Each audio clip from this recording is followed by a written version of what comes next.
Hello and welcome to IronAge Media. Today we'll be talking to Akira the Don, a musician and DJ who has created Meaningwave, a combination of spoken word with musical and instrumental arrangements. He's been working on this for a number of years, and I myself have been a huge fan of Meaningwave well before IronAge Media. It's been a big influence on how I have set things up, and I'm very excited to introduce him and his work today. If you're curious about how Meaningwave came to be and want a little bit more background about Akira the Don, I recommend a interview that Jordan Peterson did of him back in, I believe, 2019. I will link it in the description below, along with meaningwave.com. Now, I also want to preface this with the fact that we had some pretty significant, and by we, I mean I, had some pretty significant technical issues, namely of the audio variety. Most of them were resolved before the stream starts, but we do have a brief break where one final hiccup is handled, and the audio quality was definitely nothing close to what I was hoping for. However, in the spirit of Meaningwave, we're pushing through, and we're going to call this a lo-fi interview for the purposes of this talk. Hope you enjoy. Thank you so much for being here, Akira. It's a huge honor. And just real quick, if you could give a quick explanation in your words, like what is Meaningwave, and what have you been doing these past? How many has it been? 4 or 5 years now? Meaningwave has been 5 officially. Okay. Meaningwave being it's, I don't know, it's a lot of things to a lot of people. It's music. It's more than music. It's a psychotechnology is another way of thinking about it. A way of integrating information using the most powerful delivery mechanism we know of, which is music. Awesome. Yeah, I'm a big fan of Meaningwave, as I've said, and I am a adherent to many of the songs. As far as your background, I was kind of doing a little bit of research, and you said that you started, recording and mixing even these kinds of things as young as 7, sometimes back whenever you were a boy. Was this kind of a thing that you just did, or did you get an idea to start mixing music and spoken word in that fashion from anywhere else? Or? No, I mean, it's hard to tell because I don't remember anything before the age of 7 for some reason. Mm-hmm. And 7, lots of things happened when I was 7. The one thing that happened when I was 7 was we had these big tape recorders in school, and I used to record things on them and make sort of little songs on them. And one of the first ones I ever did, or the first one I ever did, the first thing I remember, involved recording a bit of a news broadcast about a war breaking out in Eastern Europe and chopping that up in some shape or form. There was always music around, and my dad took care to educate me on music. He would sit me down and take me up into the attic with his boxes of vinyls and go, okay, right, this is Motown, and play me Motown stuff. Or this is punk, and play me punk 7 inches and what have you. So I had a great musical education, and was always from dot, was just eager to do it in any way I could,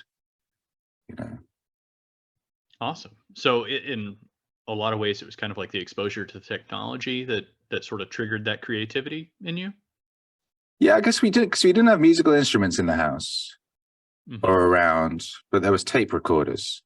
So I would use the tape recorders, and I would copy one thing from one side to another side and then back again, and I'd pull the tape out and I would cut the tape up and stick it back together with a tiny little bit of sellotape and things like that.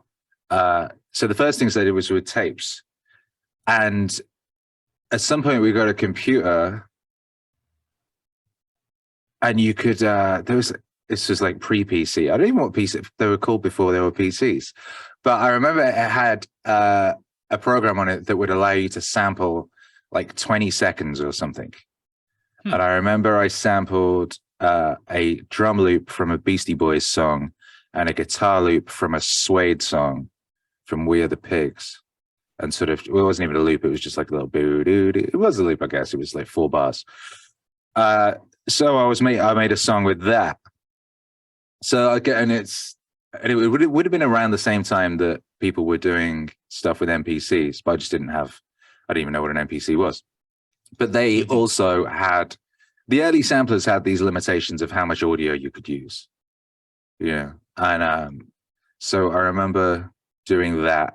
And then I would like play things over the top of it, like bits of radio interviews and stuff like that. And then I would have a whole song, you know? So I was always doing that, I guess. And then when I started making my own rap music, one thing in rap music is that, you know, you'll have a skit, you know, on Ice-T and Ice Cube albums. And Morrissey used to do this in the Manic Street Preachers. But a lot of bands I liked, and particularly rappers, had these, you know, that have skits, which would be little mini plays or samples of someone from an interview talking about something that was in some way going to set the track up or what have you. But when I started making my own mixtapes, like rap mixtapes, which would be lots of me rapping, I would extend those sort of skit sections to be like a whole song. I was like, oh, well, I kind of like this audio. What if I just had this over the whole beat?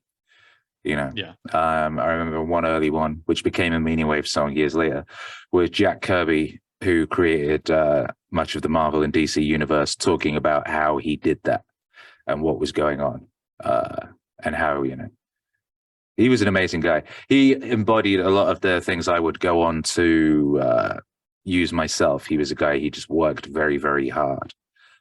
He was in the Second World War. You know, he's a working class. I think he lived in Brooklyn. He just worked really hard. He wasn't one of these. He didn't sit around waiting for the muse to come to him. He just got down there and he chained himself to his artboard and he drew. And he just did that every day. And he turned himself into this finely tuned machine where, you know, he could just draw with his eyes closed. And then he discovered at some point that it was just all there for him to put on the paper. I remember him saying, you know, Galactus was there. He knew him. The Silver Surfer was there. He knew him. All of these, they were just, he was a conduit for these things. He sat down, he thought to himself, you know, who are our gods? What are our modern myths? What makes sense to us? What are our, you know, and it flowed out of him just purely as a consequence of him being so disciplined that he turned himself into something that could do that. You know, there we go. Okay, so I'm so sorry. You were talking about Jack Kirby and the sort of modern mythos and how he was basically becoming kind of a conduit. Do you want to pick back up on that, or I actually had a question that I had lined up. But yeah, hit me. Hit me. Well, in another interview, you mentioned you kind of pushed back on the idea that you were a philosopher. But I thought of you, I think of you kind of as being a conduit, and you mentioned Jack Kirby as a conduit. So you have a lot of like these, you know, a lot of this knowledge, at least. Well, that's what a philosopher does. It's the same thing with anyone. Yeah, anyone who becomes useful is someone who's turned themselves into something that can be a conduit for that which is. Everything, you know, it all exists. All the knowledge exists. Everything exists in potential that we will create. Everything that we have been and will be. So, you know, for someone who considers themselves to be a philosopher, they're a conduit for a way of navigating the world. Philosophy is a way of navigating the world, right? It's a way of creating a system with which to understand and with which to navigate this experience that we're having. And, you know, you want to pick a philosophy or a framework or an operating system that leads to the best results, right? Yes, absolutely. A philosophy is no good if it leads you to suicide. That's not a good philosophy. You might argue, well, it's correct. Well, it depends what you mean by correct, but it's certainly not useful, So you want to pick. So I don't know if I pushed back on being a philosopher. I think we're all philosophers in a way, I suppose. Anyone who thinks about anything for more than 5 minutes could be said to be engaging in some kind of a philosophy or some kind of philosophy. And we all have a philosophy, whether we are aware of it or not. And this goes back to something that, a lot of us are talking a lot about at the moment, which is the idea that if you do not choose your own and you do not think it through, you will just be executing someone else's unthinkingly. Yeah, absolutely. But yes, you're correct. I do consider myself to be a conduit, but I think we all are. I think that's what we are. I think that's what this is all of us are, conduits for God and a way for God to experience that which can only be experienced through human life. Very cool. And it's a matter of also choosing what you allow yourself to be a conduit of, I suppose, as you were saying, with choosing. Right, that's what I was saying. Yeah, if you do not choose, if you're not willful in your execution in this plane, if you're not, acting with a definiteness of purpose and having thought things all the way through, you will be. You'll still be acting, but you'll just be acting for other interests. Absolutely. Because you're always doing it. You're always executing. You're always acting. Your actions are always having consequence. There's no way around that. And you could go, well, I'll just remove myself from the equation. Well, that has consequence. So you can't get out of it. There's no getting away from it. Like, you are here, and what you do matters and will matter forever. And there is no getting out of that, which is funny.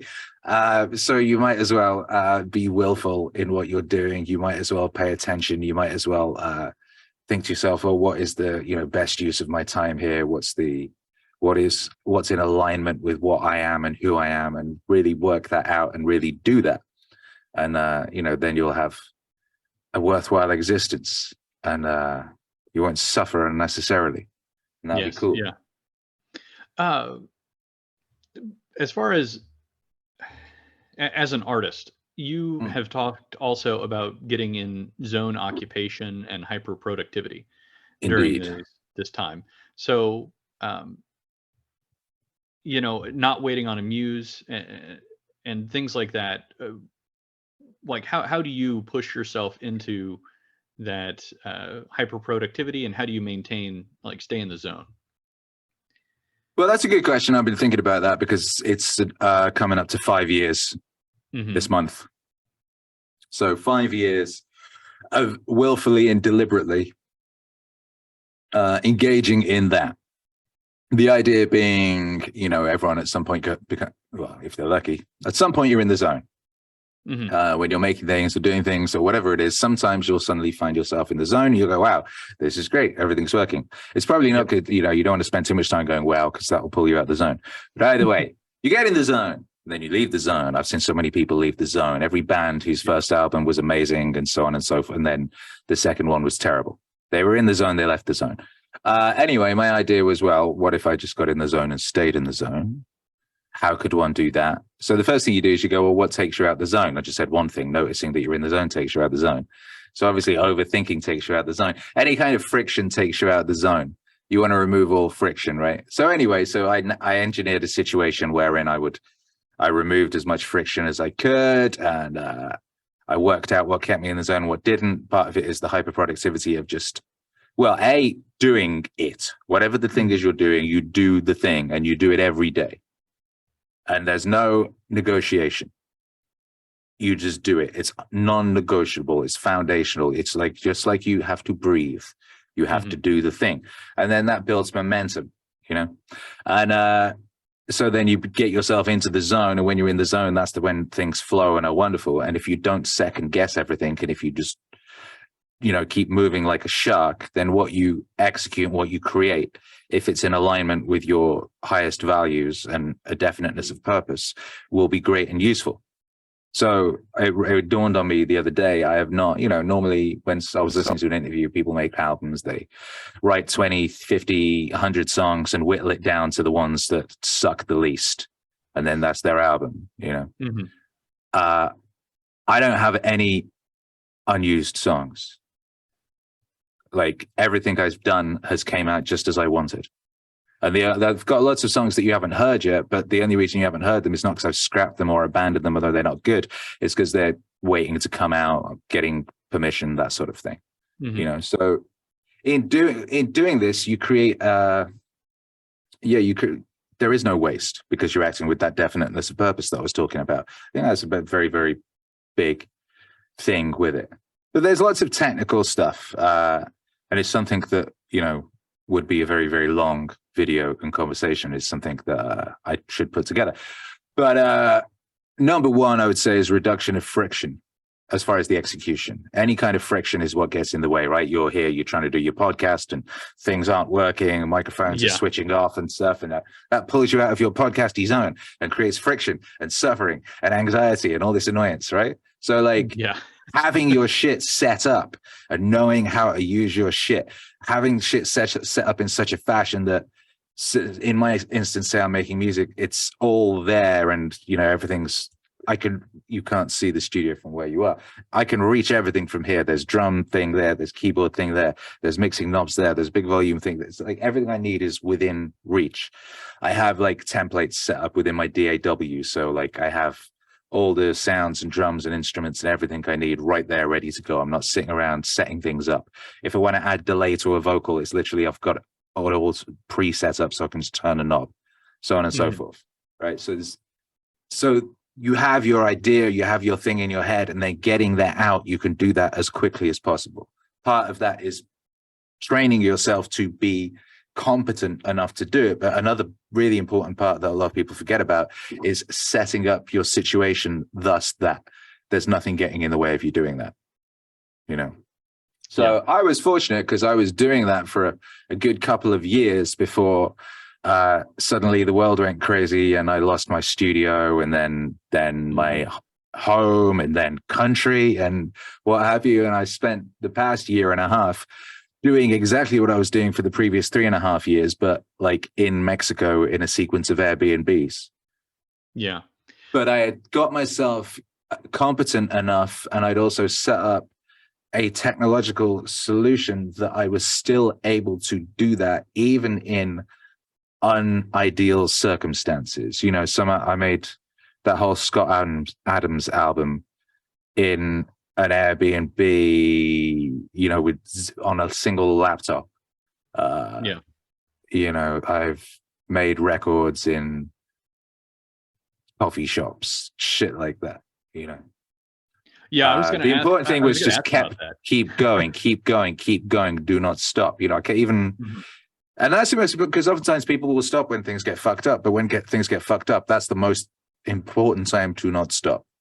That's when it's crucial to not stop. Well, that's awesome. I remember, I don't remember exactly when it was, but it was, I think, probably around the time that you figured out that the immigration system had well and truly, screwed up your plans. And I think you were doing an album on Marcus Aurelius, and you were like, man, old Akira would have absolutely lost his mind.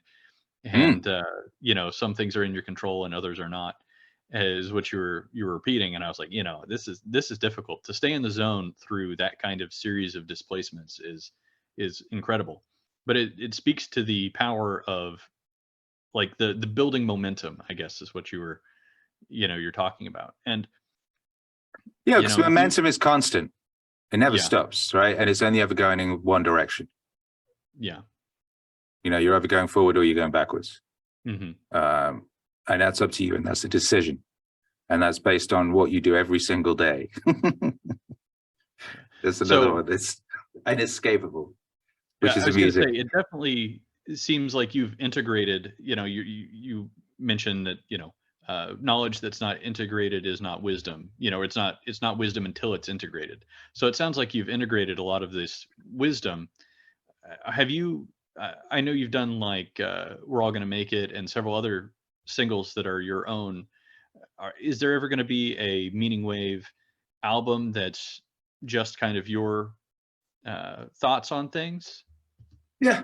Yeah, I mean, that's part of why I made Meaningwave in the first place. I had this trilogy of albums, and the first one was pretty easy because that was about the experience of the individual coming into the world, and the struggles of maintaining one's individuality in the face of a world that wants to stomp that out of you. And that's easy. If you've been a kid, you know that. Then the second one was about realizing that one isn't just an individual, one's actually interfacing with something greater and everything else, and how that all fits together. And again, anyone who's kind of like stopped being a baby kind of can do that, right? Then the third one, when I came to make the third record, which is, I suppose, the conclusion of that trilogy and the idea of the third force, I realized I was not yet wise enough or experienced enough to make that record, so that I needed to go off and live more and do more things, like have a child and things of that nature. So then it was like, well, shit, Alan Watts has been thinking about this one thing for fucking 30 years. I should use his voice and put that on music, and then that would be very genuine. You know, a lot of time when you hear rappers sort of telling you what to do or trying to be wise or whatever, and you kind of, it comes off as cringe because you don't buy it, you know, because they don't buy it a lot of the time. Whereas, you know, someone who's been thinking about something for 25 years is an authority on a subject, and therefore if you can work out the sonorous aspect of their voice and combine that with music, you've got something that actually really works in putting across an idea within the context of music. There's a reason why much music is only the experience of the teenager, which I've spoken about a lot. But, you know, most pop music conveys the experience of the teenager or the horny student, and it doesn't go much further than that. There's lots of reasons for that, but one of the reasons is the people making the music have not gone much further than that, and cannot express much more than that. And when they try, it sounds cringe because it's not genuine. You know, it's very rare that you find someone who can talk with authority on subjects like beyond those areas in the context of music and it work, and there's a reason for that. But yeah, anyway, back to your question. There will be more Akira the Don written solo material using my own voice and experiences and what have you. There's something I remember hearing Peterson say very early, in one of the earliest, like in 2016 when I was making those, 2017, whatever. Yeah, 2017. And I remember him talking about, you know, when people first start studying, and I guess in a kind of university context, and they're using other people's words that aren't their own, and the danger of that, you know, the danger of, in the context of, say, you're writing your dissertation and you've read something and now you're just saying it like it's yours, but it's not yours. You've not yet lived it. You do not fully understand it. You've not integrated it. So, and people can tell. You don't think they can tell, but they can tell. And I really understand that a lot more now. I understood that then to a degree, but I really understand that now. And there's some things, there's not some things, everything, as we were saying earlier, you have to do it. You have to be it. You have to live it yourself. Books are wonderful.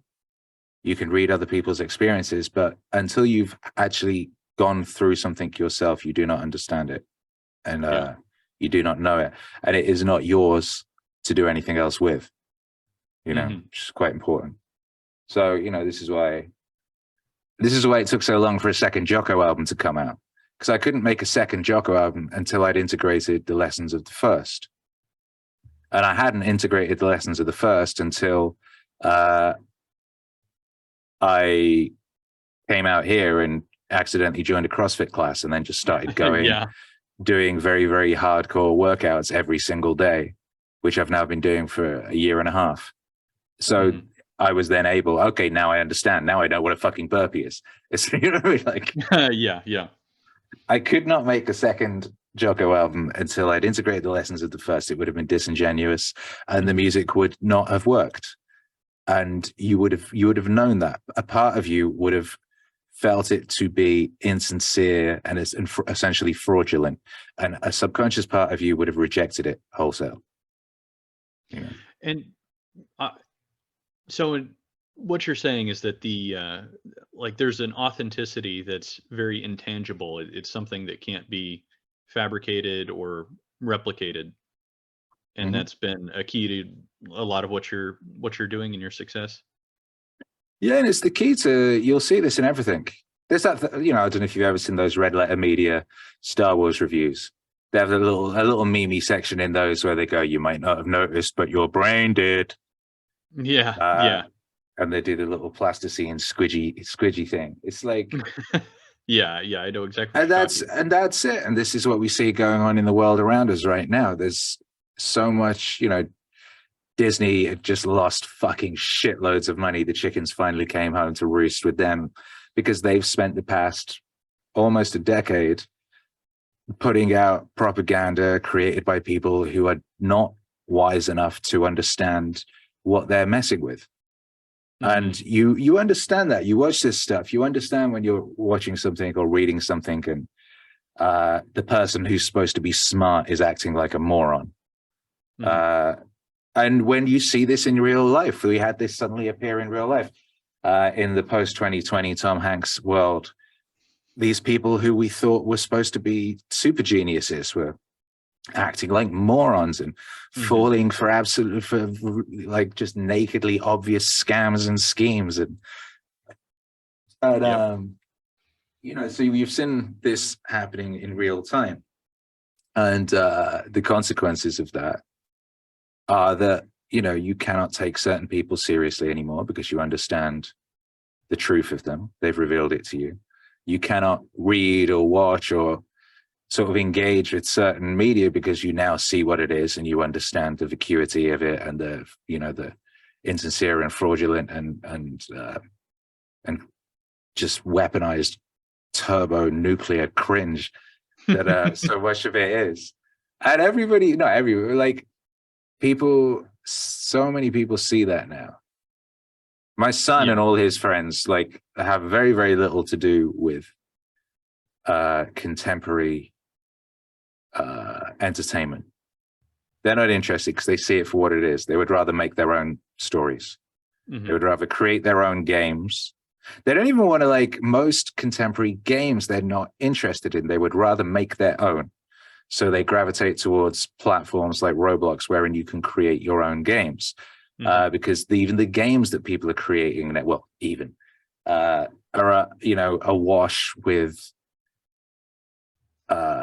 so many aspects of these problems, whether it's people sticking in forced messaging or whether it's incompetent people who have not lived enough to be writing stories that are sort of just miserable approximations of other things with propaganda bolted on.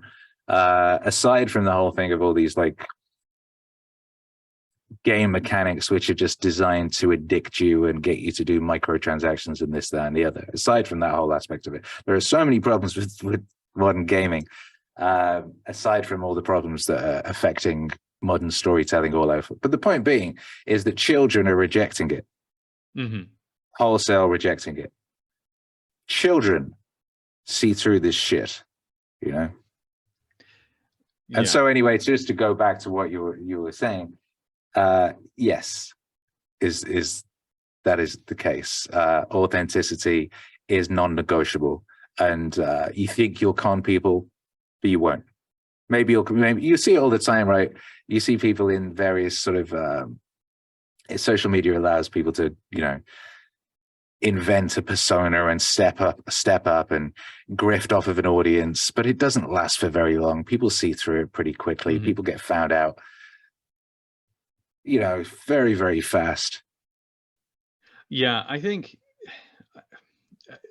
that something, well, let's put it this way. It's an interesting point that you bring up about children rejecting a lot of this, because I know that, I believe you homeschool your son, correct?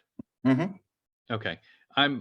I'm also a big believer in homeschooling because of the overall structure. I mean, regardless of what's taught, I think the structure of most public education is fundamentally, not certainly not inclined towards fostering creativity or individuality.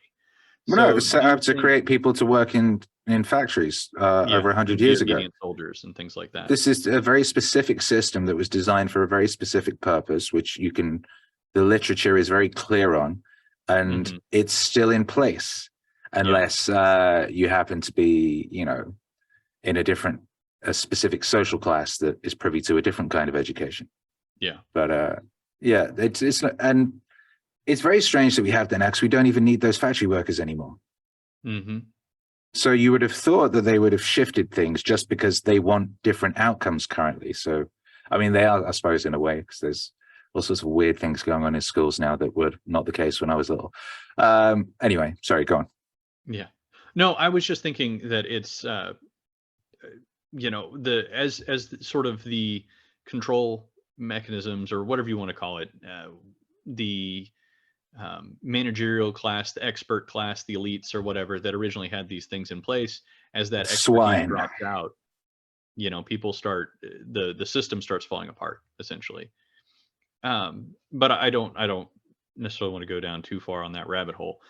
One thing I want to talk to you about is new forms of media and mixing and blending media. You talked about your son, doing new games or using games that are more like platforms than a prepackaged experience per se.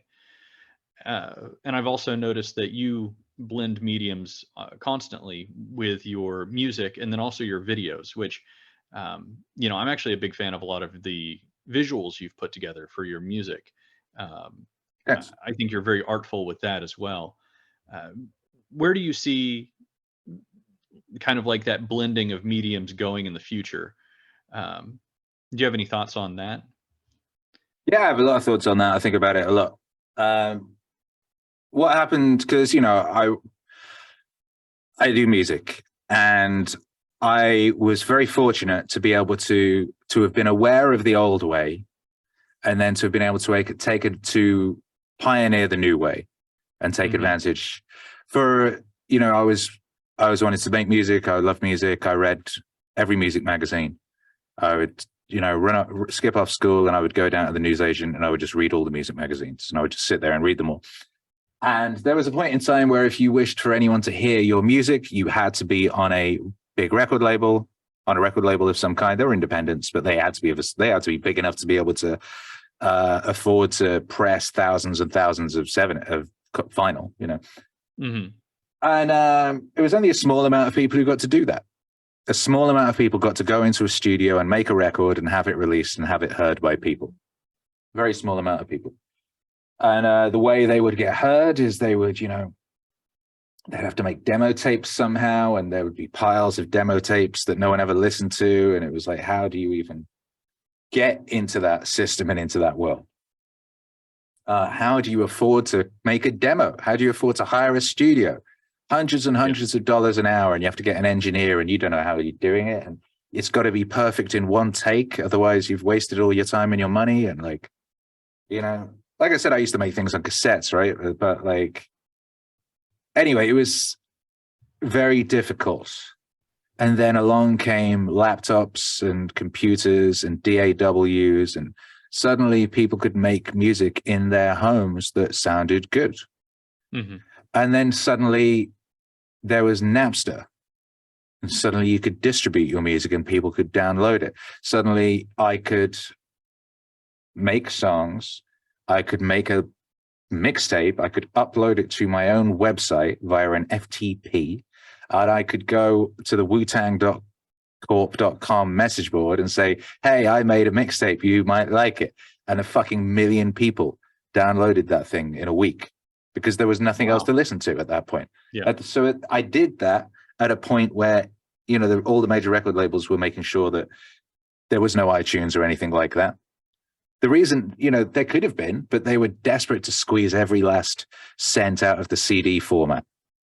The same thing's happening now with Spotify, which is not long for this world. They're squeezing everything they can out of that format before they switcheroo to the secret BlackRock project they're working on, which is a whole other conversation. But anyway, I saw something happen to music. And when I got my first record deal, 2004, I was signed to Interscope Records. And not long after, when I was first there, it was the point where they would stick me in a fucking limousine to go to the airport or something, completely unnecessarily. Like, the money they would waste was insane. They'd send people down the studio with like loads of fucking lemon sorbets and stuff. They were constantly trying to get me to do cocaine. There was just such insane wastefulness in the music industry at that time. And then they suddenly had to start sacking half the A&R department. Anyway, there was a long-ass way of getting to the point that what happened to the music industry, wherein you had a situation where only a very small amount of people got to make records. It was incredibly expensive. It was incredibly prohibitive. Then distributing it to anyone was almost impossible. And then suddenly, almost overnight, it was turned on its ass, and anyone could make a song and could reach anyone, hypothetically, so long as they just put in the effort with very little expenditure. That's going to happen to every industry. It's inevitable that will happen to every industry. So that's number one. And that's happening to video. That's happening to gaming now. And it's happening to TV and movies. TV and movies, you're like, how can you fucking make a movie on your own? It's just too, at a certain level. Use too many things involved, too many people, this, that, and the other. Unreal Engine now exists. Yep, it's getting closer and closer. It's there now. You go look at some of the things that people are making with Unreal Engine. It's better than the little mini Star Wars movies that kids are making with Unreal Engine are better than anything Disney has done with that property IP since they bought it. I mean, that might be a low bar, but... Well, you're right. You're completely correct. It is a low bar, but the point being, no, I get that it. The giant megacorp is having its ass kicked by children. Already, that's already happening now. Let alone with just stuff that came out last week. Some of this AI adjacent and utilizing stuff. What that allows, and with regards to filmmaking and the creation of sequential moving image stuff. Anyway, so what happened to the music industry will happen to every other industry, creative or not. It'll happen to universities. It'll happen to medicine. It'll happen to everything. It'll certainly happen to every aspect of the creative arts. But a result of that is something else. It's not just that people can make their own movies and distribute them and compete with, if not kick the ass of Disney and Warner's, etc. It's that a whole new art form will emerge from this. Because as I was saying, kids no longer accept being dictated to. Children will not accept being told the rules of the game or told what the story is. They expect to be participatory in the creation and execution of the whole thing, just as we once were. So this is something I think about a lot and I've spoken about previously, but the printing press took something from us that had been a part of our being forever, which was that everybody was engaged practically, viscerally, non-negotiably in the telling of the story. You would gather around a fire, you would each tell a bit of Beowulf. Everyone had, people had whole books in their heads that they could execute because they were connected with rhythm and melody. And everyone was involved in the telling of the story. And when grandma would start telling her little bit of the story, she'd add her little bit of it, her little sauce, her little aspect to the telling.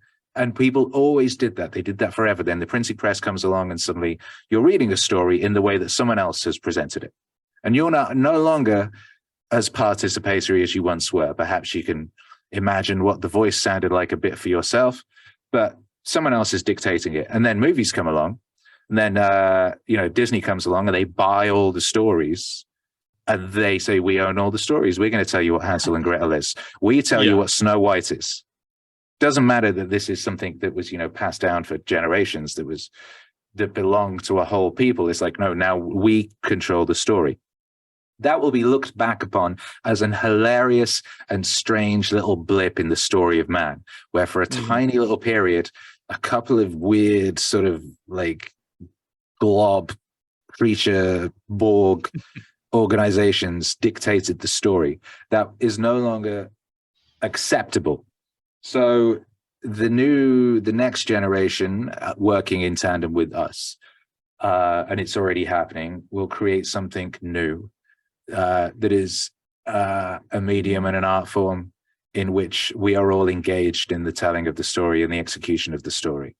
And it's a constantly moving and evolving, hyper epic painting, novel, movie that integrates us all in the so-called real world and in virtual reality and augmented reality and all of these places that we're building to be able to do things together tangibly that once could only be done in imagination. We're bringing into this reality that which existed in imagination. And that's what we've always done. Everything that exists and everything you see was once imagination. Mm-hmm.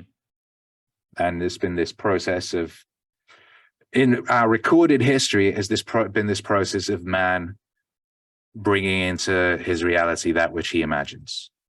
And it's picking up speed and getting faster and faster and faster and faster and going from this fluid, traceable experience to this steam.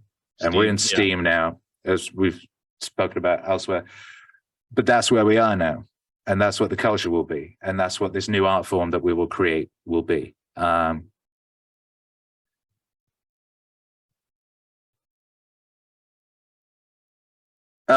it's so, there's so much more to it and more of it. But that's the basic. So the basic introduction of what's coming next is a generation that refuses to be dictated to, that expects to be a part of the telling of the story and what they will create. And that's what's coming. That's what's happening. I'm gonna have to think on that. I'm gonna have to think about that for sure. So that actually gives me a couple more questions that I want to transition to. How much longer do you have? I don't want to keep you too long. We were down to 12, right? And it's got that. We started late, so we'll go till past. Okay, all right. So with these new art forms and new mediums, one of the things I've noticed, and I kind of have approached the indie culture a little bit more from the comics and writing side. So one of the trends that has kind of cropped up recently is a return to pulp. So like the classic pulps of Solomon Kane and Conan and so on and so forth. A lot of these people are looking to the past to kind of latch on to those art forms that were, I would say, maybe corrupted or bastardized over time.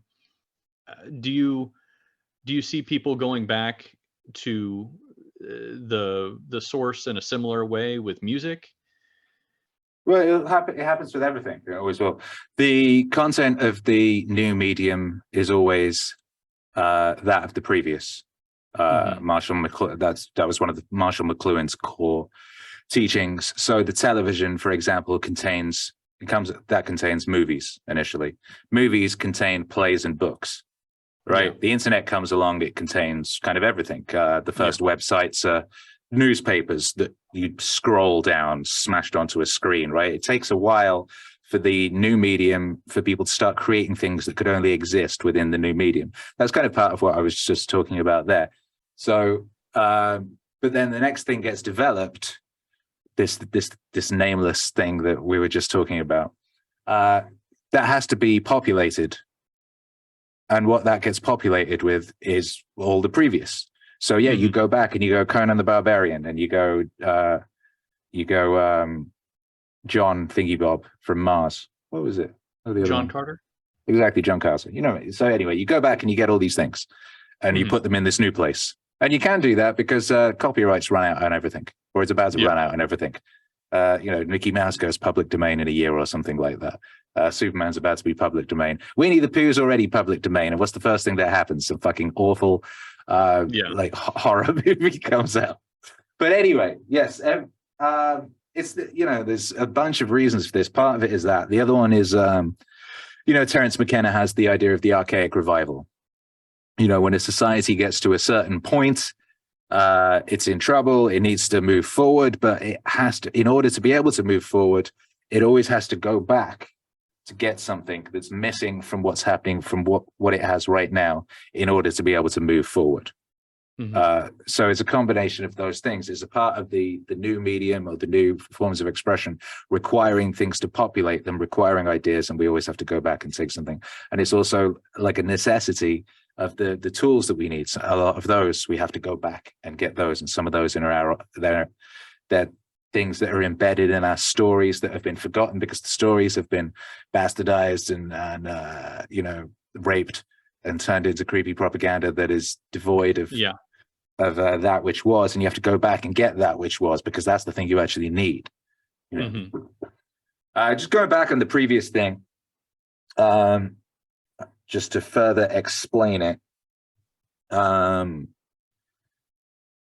way of thinking about what happened with music and that was absent from what I mentioned was one of the reasons you were suddenly able to make incredible records in your bedroom was because of sampling and because of sample technology, right? So suddenly it wasn't the case that you had to be able to play every instrument. Yes. And it wasn't the case that you had to have access to an actual orchestra. You could sample an orchestra.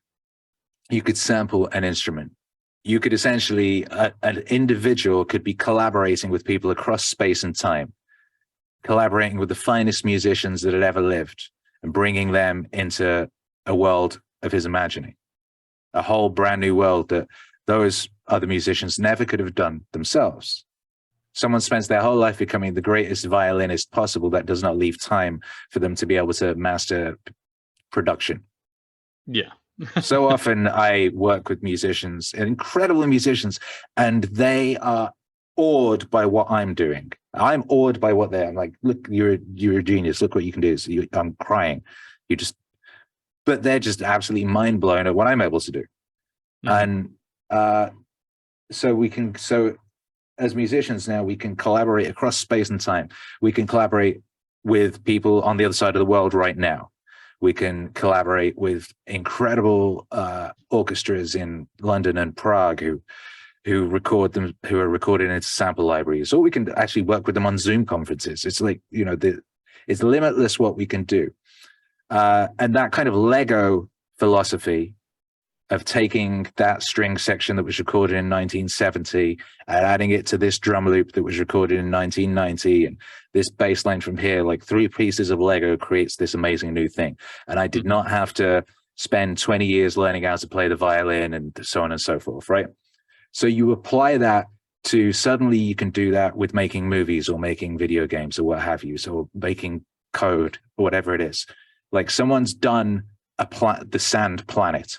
The sand planet exists, and you can use that in your movie. You can download that sand planet. Someone has been out there, they've scanned a fucking whole desert and they've turned it into textures and they've combined it with this, that, and the other. You don't have to go out to a desert and film. You can download the sand planet and you can put that into your 3D mapped world, and you can choose any kind of lighting. And the sand doesn't have to be yellow. It can be purple if you want, and so on and so forth. So you've got that. Everything you want exists, and you can put it together like a Lego block, right? So you're not having to spend all that time learning all these things and recording all these things and so on and so forth. Everything you need is available to you, and you can put it all together. And that will get more and more and more powerful very, very quickly. And as everyone understands that's what's happening, suddenly what happens is, just like now you have with music, you have whole careers now of people who just make sample libraries. What they do is they make samples for other people to put into their music. They're just going to sit there and record every note on an old keyboard and turn that into a sample instrument for somebody to use, right? So previously, you could only have that sound if you had $20,000 to buy that synthesizer. Now someone's sitting there and they're making sample packs out of that synthesizer, and everyone can have it. right? So that happens with everything else that's going to happen with. And that's why the whole, that plus blockchain technology kind of fixes everything to a degree, because if you're the person who's like, right, I'm just going to go to the Yucatan and scan palm trees and lizards, and then those are going to be used in loads of movies and video games, you will get paid forever. Because the thing is registered and traceable, and it's you'll be paid for that forever. You'll be recognized and recompensed for that work, going out there and scanning palm trees that are then used in 1,000 movies forever. So everyone then has something to do. Whatever you're interested in, you can go and do something in that field and in that world, and it's useful to all these other people. So it's no longer, now it's the case, if you're good at playing the recorder and you live on the top of a mountain in Wales or something, your recorder playing suddenly could be on a Dr. Dre record in Los Angeles or something, because they happen to be on the internet and they want somebody who can play internet recorder right now, and they find you're there or whatever, right? Or you've made an amazing sample pack that they're using. Like what's the name? Beat Butcher. He's a guy from London. His drums are used on like every New York record. He's a guy from London who loved like 90s New York vibes, and he just dedicated himself to making sample packs of the kind of drums that he liked. And then the sorts of people that made the music that he loved started finding his stuff and using it in their records. Now his music is on a Nas album. That's going to happen to everything. That's going to happen with everything: code, art, video, everything. So one of the more influential albums on me in the past couple years is from Naval. I can't remember if it's on the first or second one, but he talks about becoming the best in the world at what you do and keep redefining what you do until that is true. Yeah, and I think that's going to become like a core principle that of the new economy, at least the new creative economy. Yeah, well, this is why AI is so cool, right? Because people are like, oh no, fuck, AI is going to take my job. AI is going to replace me. Only if what you do is replaceable. Only if what you do is pedestrian enough to be copied by software. If for anyone else, it's a wonderful tool that will make you even greater and able to do more and more and more wonderful things. If you have a unique voice, if you have your own style, if what you're doing is an uncompromised expression of the truth of you have nothing to fear from AI and everything to gain, because suddenly you have this incredible set of tools with which to continue to realize your truth and your greatness and the actuality of you. You only need to be concerned if you're a fucking bog standard copywriter that is copying other stuff. If you're a completely compromised musician who's just making stuff that sounds like what everyone else is doing because you're scared to do anything else, or you're just doing it for the wrong reasons or what have you. If you're a pedestrian ass DJ who just plays the same playlist every night, then yes, you can be replaced by software. But if you're someone who is engaged in transcendent experiences that are expressions of the divine, that can only be created by being channeled through your specific Byzantine conduit, that is the sum of your experiences and the life you have lived, then yes, you have nothing to fear and everything to gain from these technological developments. Yeah, which are just tools. It's all just tools. Absolutely. And just tools. And that's exactly what I was going to say, because especially with music, with like you said, sampling and things, this has been around for, in a way, longer than it has been obviously for art. With these new developments, you already had the ability to kind of take pieces, and any tool, like technology, is not moral. There is no, like, the AI, the code itself has no morality. Your microphone has no morality. Your tape recorder has no morality. You have morality. You know what I'm saying? And so it's about whether or not you are using that in an ethical, principled manner. And so that's but kind of an artist is someone who makes choices. Yes. Right. So that's what you do as an artist. You're making choices. I will put this brush here. I will splash that over there. I will use this sound or that sound. So you're making choices. anyone who lives their life with a deliberateness of purpose is an artist, because they are making choices and doing things deliberately, right? And it is their life that is their masterpiece, rather than whatever music they're making or whatever. That's what everyone is doing. So if you're doing things with a deliberateness of purpose, and if you've turned yourself into that tooled up epic version of yourself, then you're an epic artist out there in the world, and everything is a potential tool for you to be using. John Vervaeke had a wonderful thing, which is a song that hasn't been released yet, where he pointed out that human beings are natural born cyborgs, have always been cyborgs. Ever since we put on a shirt, ever since we put on a loincloth, ever since we picked up a rock, we have been cyborgs. It's all a rock is technology, and you can use it for good or evil. You can draw a smiley face on the wall. You can cave in the chieftain's skull, right? And that's the same with everything we've ever created. It is no different.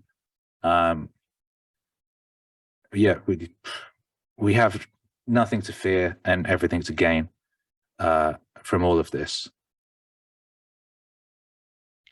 Awesome. Well, I think just to kind of close it out, one of my favorite pieces that you've done actually was Dunewave, not the audiobook. Well, I enjoyed the audiobook, but the original album that you did with Comic Books Girl, I think it was. Danica XIX, the artist formerly known as Comic Book Girl 19. That was the Dunewave EP. I believe it was 4 tracks. Yes. Yeah, and I loved that thing so much. And then, like you were talking about with puzzle pieces, you putting together the Dune audiobook. And this also kind of came up because in my mind, because you're talking about the sand planet for things, I think that that audiobook and that audio drama is a perfect example of kind of the merging of mediums and the reformulating of things. Are you thinking about, do you have intentions or thoughts or plans about reformulating any of your existing work into other, even more different mediums, whether it be longer form stuff like that, the audiobook, or movies or games or anything like that? Yeah, of course. Speaking of Dunewave, the Dunewave LP is coming this year, which is a 16 or 17 track. Oh man, I'm looking forward to that. Opus, which nearly came out late last year, and then I decided I was going to spend some more time crafting it, because it's the grandest and largest thing sonically I've yet to do. And I thought, well, if I put in some extra time on it, it will be even better, because I have an idea of it in my head. Anyway, so I'm finishing that up at the moment, and that's wonderful.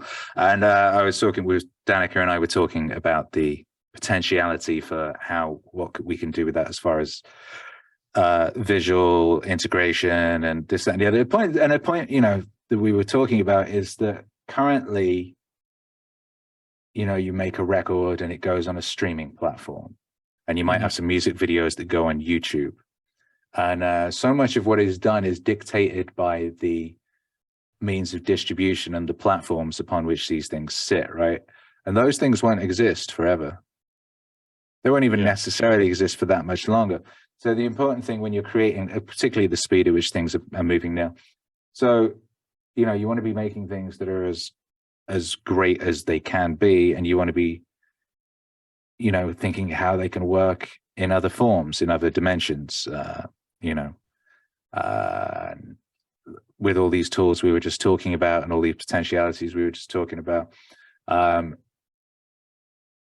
think about that all the time, and there's so much potential. There's so much yet to be done. There's so much we haven't done yet. And I'm at this point now, a lot of what I wished to exist when I was young exists. But miracles, things that didn't seem possible when I was a child. I think about my grandmother and everything that happened in her lifetime. And, the radio appears, and television appears, and phones and internets, and all of these things that were crazy magic that is now actual, and now we take for granted and seems deeply pedestrian. The internet was dropped on us like a fucking bomb that nobody was consulted on 30 years ago. Yeah. You know? Yeah, nobody understood what it did either at the time. No one had a clue. It's like, I remember when they started putting those e-scooters. One day I was living in Los Angeles, and one day we woke up and there were e-scooters. Mm-hmm. There weren't e-scooters the day before. Nobody was consulted. There was not a memo. No one was sent a letter. There was no announcement. There were just suddenly e-scooters, and people were like, what the fuck is this? And I was walking down Hollywood Boulevard, and people were just getting on these things and scooting off and going in front of a bus and falling over, and fucking cars screeching around, and just absolute calamity because they just dropped e-scooters on Los Angeles. And I thought, oh yeah, this is what they did with the internet. They just dropped the internet. No one was consulted. We had to work it out, and we're still working it out now. It's so young. This is so early. Yeah. All of this is fucking nothing. It's like the baby hasn't even opened its eyes. It's not even been born. It's like, and here we are, and we get to be a part of that, and we get to be a part of the creation of whatever it is that we're creating, whatever we're becoming as an organism, as individual expressions of the divine that are all connected. And, we're going to be able to viscerally do things that previously were the realm of metaphor. Mm-hmm. And it's just turtles all the way down, right? Because, yeah. You think about, God's metaverse, where you can touch and see and feel and feel. That's the fucking world. But it's like, it's that on top of that, on top of that. And we're stepping into something just like we always have. We're bringing our imagination into a tangible reality. And so the most important thing right now is what we're thinking of, what we're dreaming of, and what we're imagining. Like, I grew up in an era of dystopian sci-fi, mm-hmm. which remains my favorite genre, despite my better, the fact that I'm aware all of our nightmares came true. In a lot of ways, yeah. Right? Weird. They all came true, from whether it was Brave New World or 1984 or The Matrix or Terminator or Demolition Man. Yeah, we've got all of them. We've got all of them because that's what we dreamed. You mm-hmm. get what you get what you ask for. So we should all be doing our best to pay attention to what we're dreaming of and what we're imagining, because this is the age of miracles and wonders, and everything that exists, everything that you can see and touch and taste was at some point imagination. And our ability to make visceral that which we imagine is getting more and more sophisticated and speedy, and more and more available to everybody. Like we were saying earlier, it's not just 12 people who can be on the cover of Rolling Stone who get to make music anymore. Everybody does. Mm-hmm. All right. And it's the same with everything else. We're stepping into a world where everybody gets to create. Everybody gets to make real that which they imagine. So we better be careful about what we're imagining.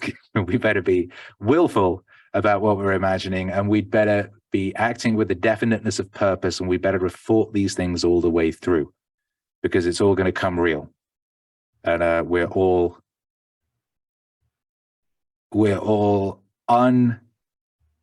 non-negotiably involved in the telling of this story. And as I said at the very beginning, there is no checking out. Checking out is a part of the story and affects the story irrevocably. Either way, there is no fucking getting away from your responsibility that you are a part of the telling of this story. And, therefore we need you to be firing on all cylinders and thinking beautiful thoughts, because we want to live in a beautiful world, right? We don't want to live in a nightmare dystopia. So let's dream some beautiful dreams and make them real, because that's what time it is. Yeah. It's everything becomes real time. Yeah. And on that note, I was going to say, like your motto with Meaningwave is reclaim your mind. That's one of your many mottos. And so to wrap up the interview, thank you so much for joining us. And for everybody who listened in, I encourage you to take Akira's words to heart about dreaming beautiful things and controlling what you're thinking about. And Meaningwave is the best way I've found to accomplish that. All right. Well, I hope that you enjoyed that very much. I just wanted to pop in here at the end and say thank you for listening. I hope that you will check out Meaningwave. If you're looking for a quick way to jump in on some tracks and a playlist of songs that I personally have enjoyed and helped inspire me to get motivated and try new things, such as IronAge Media, I've made a playlist, and I will also be including that in the description of this video. Thanks for tuning in. I look forward to talking to you all real soon.